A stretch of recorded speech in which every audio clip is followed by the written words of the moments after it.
வாழ்க தமிழர், வாழிய பாரத மணி திருநாள். அற்புதமான அறிவே அழகு, அறமே அதிகாரம் என்கிற தலைப்பில் தன்னுடைய அரசு பணி அனுபவங்களையும் அறிவொளி இயக்க அனுபவங்களையும் இணைத்து ஏன் அறிவை நாம் கைக்கொள்ள வேண்டும்,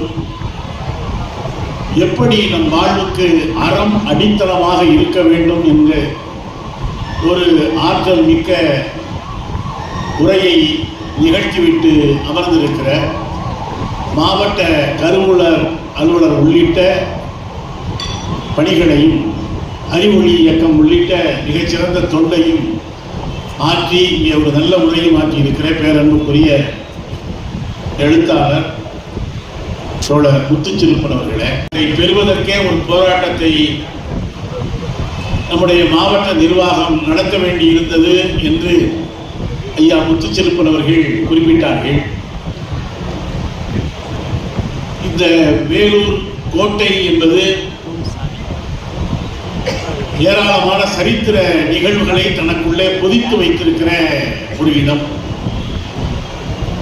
வரலாற்றை நாம் சரியாக எழுத வேண்டிய நேரத்திலே இருக்கிறோம்.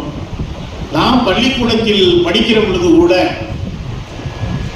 வேலூரிலே நடந்தது சிப்பாய் கழகம் என்றுதான் இன்றைக்கும் எழுதி சொல்லிக் கொடுத்துக் கொண்டிருக்கிறார். ஆனால் எங்கேயோ இங்கிலாந்திலே இருந்த மார்க்சுக்கு இதை கேள்விப்பட்டு இதுதான் இந்தியாவினுடைய முதல் சுதந்திர போரின் ஆதி விதை விதைக்கப்பட்ட இடம் இந்த வேலூர் மண் தான்.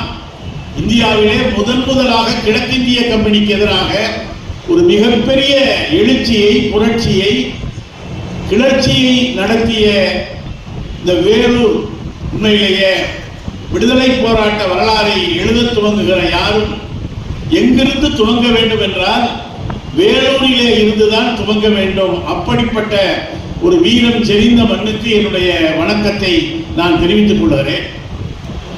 அன்றைக்கு அந்நிய ஏகாதிபத்தியத்திற்கு எதிராக ஒரு மிகப்பெரிய போராட்டம். அடுத்தபடியாக வேலூர் என்றாலே நினைவுக்கு வருவது அந்தமான் சிறைக்கு அடுத்தபடியாக மிக கொடூரமான சிறை இருக்கிற இடம் வேலூர். எந்த ஊர்ல இருந்தாலும் சொல்லுவா வேலூருக்கு போனது முடிவு பண்ணிட்டியா?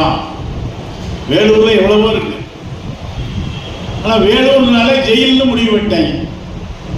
அப்படி இந்த ஜெயிலும் இங்கதான் இருக்கு. விடுதலை போராட்ட காலத்துல எத்தனையோ பெரியவங்க, மகத்தான போராளிகள் இந்த வேலூர் சிறையிலே அடைக்கப்பட்டிருக்கிறார்கள். உண்மையிலே